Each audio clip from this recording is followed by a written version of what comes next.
Salut les amis, bienvenue dans ce nouveau numéro. Alors, le numéro aujourd'hui est consacré essentiellement au varroa. Donc il s'agira aujourd'hui de faire une action contre le varroa, et c'est tout simplement du traitement. C'est également, cette manipulation fait partie d'une des conditions pour pouvoir préparer vos colonies pour l'année d'après. Et puis alors peut-être aussi je vais en profiter pour faire des visites plus rapides que d'habitude, parce que ces visites là consistent plus à voir l'état général de la colonie, si tout va bien, si bien entendu la ponte est toujours abondante, parce qu'il faut avoir une population qui va être forte, je ne vous dirai jamais assez, mais pour l'hiver avoir une bonne population forte, et puis aussi de surveiller s'il n'y a pas trop de fièvre d'essaimage. Sachant qu'on arrive dans une période, on arrive en août, là on est fin juillet, on arrive en août, là les faux bourdons ils vont commencer à être chassés, il y a moins de risque d'essaimage, mais ça arrive quand même. Moi j'ai déjà eu des créations où je retrouvais une reine en plein mois de septembre. Parfois elles arrivent à être fécondées, parfois dans d'autres cas mal fécondées, voire même pas du tout. Donc c'est plus du tout le moment de faire des divisions. Si vous pensiez faire des divisions, c'est plus du tout le moment. Alors après tout dépend des régions où vous vous trouvez. On agit en fonction de l'environnement qu'on a et en fonction de ses propres ruches, bien entendu par rapport à tout ce que je dis, c'est une théorie, mais avant tout adaptez-vous par rapport à l'environnement et à votre situation. Donc maintenant, par rapport à ce qui est de ce varroa, il s'agit tout simplement d'un acarien parasite. Il n'est pas plus gros qu'une tête d'épingle. La femelle a tendance, elle est plutôt rouge-marron, et le mâle est d'une couleur un peu plus claire. On le voit jamais parce que lui, déjà il a une vie beaucoup plus courte, je crois, et il a plutôt tendance à rester dans les alvéoles. Alors c'est important de savoir comment ça réagit, hein, je ne vais pas rentrer dans le détail vraiment, mais d'abord dans les grandes lignes, d'où vient ce varroa et comment il se comporte dans une colonie. Alors le varroa il vient pas de chez nous, il vient d'Asie du Sud-Est. 3 petits points. Encore une connerie de l'homme, excusez-moi de ce terme là, mais pas les Asiatiques, enfin Asie du Sud-Est je ne remets pas du tout en cause. C'est plus le transport de ce parasite, de cet acarien qui possède d'ailleurs 8 pattes, qui a des ventouses, qui vit toujours d'ailleurs en Asie du Sud-Est, et les abeilles là-bas il y en a aussi, hein, sauf qu'elles savent s'en défendre. C'est d'ailleurs l'espèce, c'est la Serrana. Nous ce qu'on a ici c'est la Mellifera. La Mellifera, elle ne sait pas s'en défendre. En Asie du Sud-Est, oui. Pourquoi? Pour quelle raison? Parce qu'en fait la Serrana a plus tendance à s'épouiller. Alors, pourquoi s'épouiller? Parce que justement cet acarien, pour ceux qui ne le savent pas, il va se mettre comme un tic, sauf qu'il s'agit d'acarien, il va se positionner sur le corps de l'abeille et va commencer à se nourrir de l'hémolymphe. Alors petite bémol, petite parenthèse, j'ai vu il n'y a pas plus tard qu'il y a 3-4 jours, il ne se nourrit pas essentiellement de l'hémolymphe, il se nourrirait plus des tissus adipeux. Donc gros point d'interrogation. Toujours est-il que cet acarien, il a quand même des conséquences néfastes vis-à-vis de l'abeille et de manière générale vis-à-vis de la colonie. Il va l'affaiblir. L'hémolymphe, aussi pour rappel, l'hémolymphe il s'agit tout simplement, c'est l'équivalent du sang humain, sauf que l'hémolymphe, bien entendu, vous avez bien compris, c'est pour les abeilles. Et alors cet acarien, comme je le précisais, il est arrivé dans les années 80, donc il est encore récent. Du coup, ce qui se passe, c'est que, je le précisais, il affaiblit la colonie, petit à petit, il a tendance à croître, et c'est pas vraiment, on peut pas dire que c'est une maladie. Il y en a qui parlent de varrose, je crois, si je ne me trompe pas, j'ai mis ça dans mes notes. Ouais, je crois que c'est la varrose. C'est le terme médical, le terme, pas vraiment médical, mais le terme de la maladie. C'est pas vraiment en tant que tel une maladie. Le varroa va avoir des conséquences qui vont provoquer des maladies et des faiblesses vis-à-vis de l'abeille. Voilà, je crois que j'ai dit l'essentiel. Puis alors aussi, il y a autre chose, c'est que le traitement, il y a un point important, parce qu'on va souvent parler, je n'ai pas trop évoqué jusqu'à maintenant les maladies. Il y a des maladies qui sont propres au couvain, des maladies qui sont propres à l'adulte. Donc on va parler de présence de couvain fermé, de couvain ouvert, etc. Là, le varroa, juste pour cette particularité, il est à cheval sur les deux. Et ça, c'est vraiment important de le savoir, parce que vous allez avoir deux types de traitements adaptés par rapport à si vous avez du couvain et d'autres si vous avez du couvain ouvert. Et ça, peut-être que j'y reviendrai, il y aura un traitement aussi qui va se faire, c'est l'acide oxalique, et il se fait quand il n'y a plus du tout de couvain, de préférence.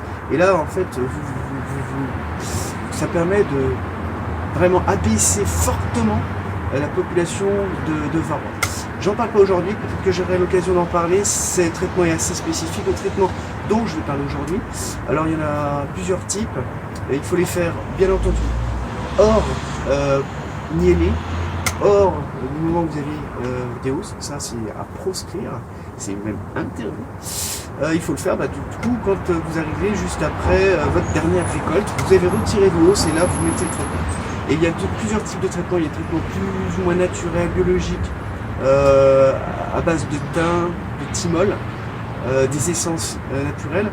Et il y a des traitements sous AMF, donc avec autorisation bien entendu, où il y a eu des études qui ont été faites, et d'ailleurs ça représente un coût relativement fort. Ce traitement, il n'est pas du tout obligatoire, mais il devrait l'être pour tout apiculteur. Sachant que ce traitement, il ne va pas exterminer complètement la population du varroa, il va juste l'atténuer. Et ça va permettre à la colonie de supporter, si la population de varroa a diminué, à pouvoir poursuivre sa vie naturelle normalement. Si vous ne le faites pas, au bout d'un an, la colonie va commencer un petit peu à s'affaiblir, et puis elle peut vivre comme ça pendant 2-3 ans, peut-être pas plus. Mais tôt ou tard, elle va péricliter, elle va mourir. Et puis l'autre problème, c'est que vous infestez d'autres colonies qui sont dans votre entourage. Quand on parle de dérive, lorsqu'une abeille passe d'une ruche à une autre parce qu'elle s'est trompée, elle peut très bien porter le varroa et la porter à d'autres ruches. Voilà, je pense que j'ai tout dit. Je regarde juste rapidement mes notes. Ouais, je vous l'ai dit, il ressemble à une petite tête d'épingle, comme un petit crabe. Et puis on retrouve en règle générale plus facilement la femelle que le mâle. Et d'ailleurs, la femelle arrive à pondre 2 à 8 œufs et les œufs sont pondus dans le couvain, bien entendu. Voilà. Je crois que j'ai tout dit, je parlais de propagation, de dérive, de pillage, donc ça c'est ce qui permet de transmettre le varroa d'une colonie à une autre, d'une abeille à une autre, et du coup à destination de différentes ruches. Et j'ai pas parlé des symptômes.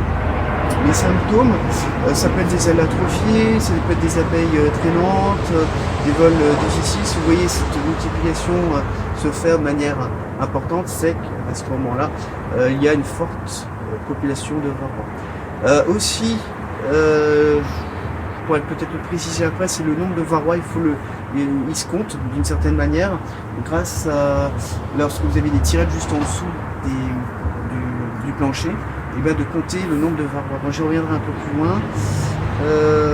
Et puis, voilà. Écoutez, on va passer à l'action, à la pratique. C'est parti.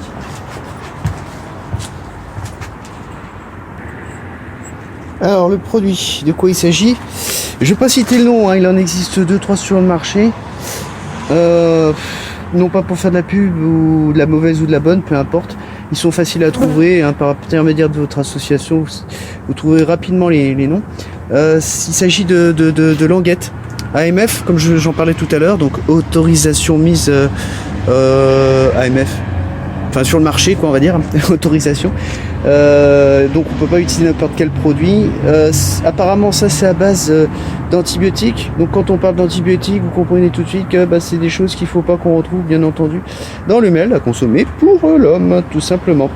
Alors aussi autre chose pour l'utilisation, respectez les consignes qu'on vous indique, ne serait-ce que sur l'emballage, ou encore mieux respecter les consignes que vous indique le vétérinaire, parce que ça s'achète par l'intermédiaire d'une ordonnance que le vétérinaire vous formule. Et bien entendu par l'intermédiaire des associations, ça facilite les choses. Je rentre pas dans les détails par rapport à ça, mais n'allez pas voir un vétérinaire uniquement pour qu'on vous souscrive ce genre de choses. Après j'ai cru voir qu'à certains moments il n'y a plus besoin du vétérinaire pour l'avoir, à d'autres c'est nécessaire. Bon, les choses évoluent, les règles évoluent, les lois évoluent. Tout simplement, la seule chose qu'il faut retenir, c'est qu'il faut impérativement les traiter, quel que soit le produit que vous utilisez. Moi, personnellement, pour ne pas faire de mauvaise pub, tout ce qui est essence naturelle, j'avais déjà essayé auparavant ou à base de thymol, essence naturelle, de thym, etc. Donc je préfère en rester sur du chimique. Désolé pour les abeilles, mais c'est un mal pour un bien, sachant qu'aussi, petite parenthèse, dans l'apiculture bio, je crois que ça c'est interdit et qu'ils sont obligés du coup d'utiliser plutôt des essences naturelles. Alors aussi par rapport aux consignes, en règle générale, enfin c'est pas en règle générale, vous avez besoin de mettre 2 languettes par ruche. Et bien entendu, alors celle-ci elle se séparer, je vais vous montrer, voilà, les 2 languettes, il faut en mettre 2 par ruche et écarter de 1 à 2 cadres. Et bien entendu, si votre ruche est beaucoup plus petite, c'est peut-être pas nécessaire d'en mettre 2. Et pensez à chaque visite de nettoyer un petit peu, parce qu'elles ont tendance à mettre de la propolis. C'est vrai que je le frotte, c'est peut-être pas très bien, pas si bien que ça, je montre pas le bon exemple. Pourquoi? Parce que tout ça c'est plein de produits. Et qu'est-ce qui va se passer? C'est que les abeilles vont, par frottement, vont récupérer ce produit là et du coup vont l'avoir sur elles. Et elles vont en mettre bien entendu petit à petit un peu partout. Et la raison pour laquelle il faut le mettre proche du couvain, parce que bien entendu il y a énormément de frottement auprès du couvain. C'est le meilleur endroit qui est préconisé pour que ce soit efficace. Alors là je suis sur ma première ruche. Juste une petite observation. Bon, elle reste relativement calme. Je voulais juste vous faire partager cette observation là. Pourquoi? Parce qu'on est dans une tendance aujourd'hui qui est caniculaire. Aujourd'hui je crois qu'on est le 30 juillet ouais, ça doit être un peu aux alentours du 30 juillet. J'ai un trou de mémoire, désolé. Bon, à 24 heures près c'est pas grave. Et du coup il fait chaud en ce moment, et quand on est en période de canicule, qui dit canicule peut dire éventuellement orage. Et c'est le cas apparemment d'ici peu. Et là elles sont relativement calmes. Aussi par rapport à leur comportement, j'ai souvent entendu dire que quand on met du traitement, ça a tendance un petit peu à leur changer le traitement et être un tout petit peu plus agressif. Alors autre chose par rapport au traitement, par rapport aux consignes à respecter, quand je parle vis-à-vis du vétérinaire ou de ce qui est indiqué, moi c'est d'un traitement que je vais laisser pendant 10 semaines, et ça faut le respecter. C'est minimum 8 semaines je crois, et maximum 10 ou 12 semaines. Regardez les informations, regardez les documents qui sont inscrits, ne suivez pas la lettre ce que je suis en train de vous dire, parce que c'est en fonction bien entendu de chacun des traitements. Par contre, il est hors de question de laisser pendant 1 semaine et puis de retirer, ça n'aura aucun effet.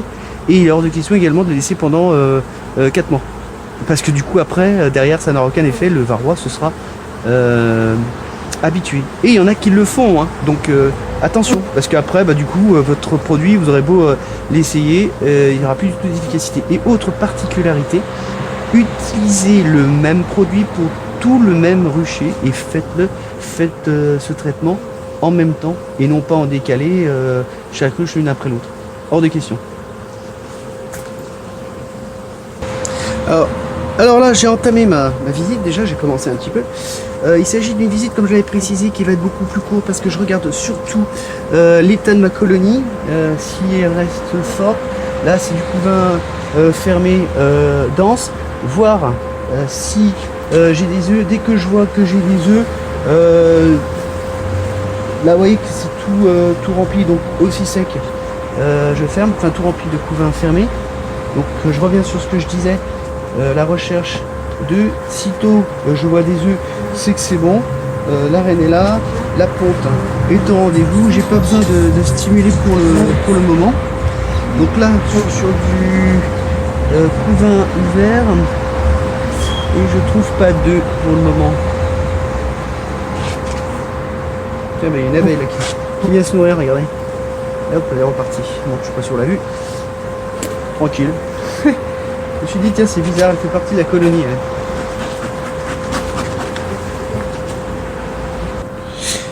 Bon, parfait. Là, j'ai eu le temps de regarder les cadres. Sitôt j'ai vu des œufs, j'arrête ma visite. Là, c'est bon. Ce que je regardais également, c'est rapidement si j'ai des cellules royales. J'ai vu jusque-là qu'il n'y avait pas de cellules royales. Donc, il n'y a pas de risque d'essaimage.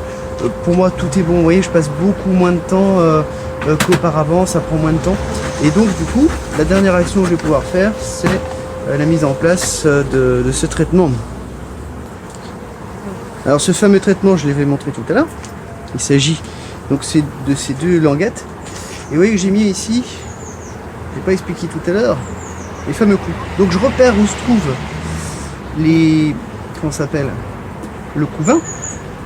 Parfois ça passe pas forcément. Donc on essaie un autre endroit. Alors je sais que s'il y avait du couvain ici, bah dis donc.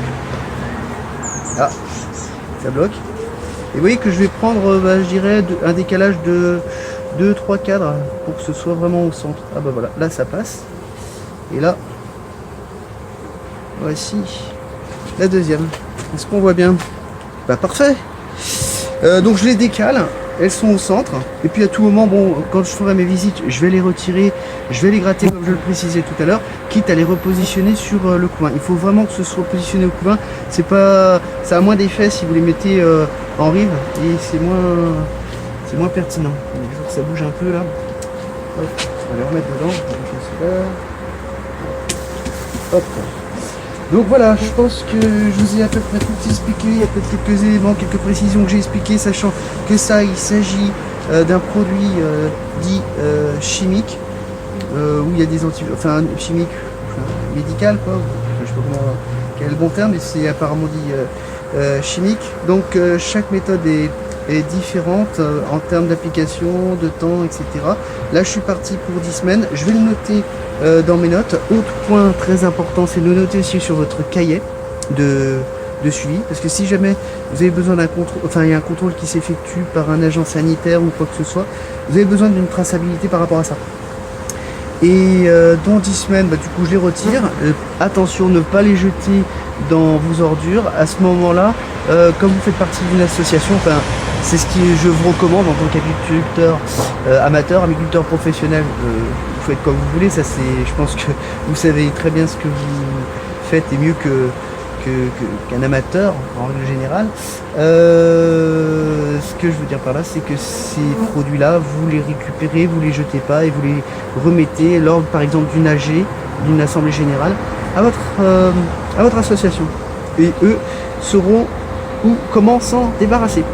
Voilà, l'épisode arrive à son terme. Je vous dis à très bientôt. Portez-vous bien. Ciao, ciao.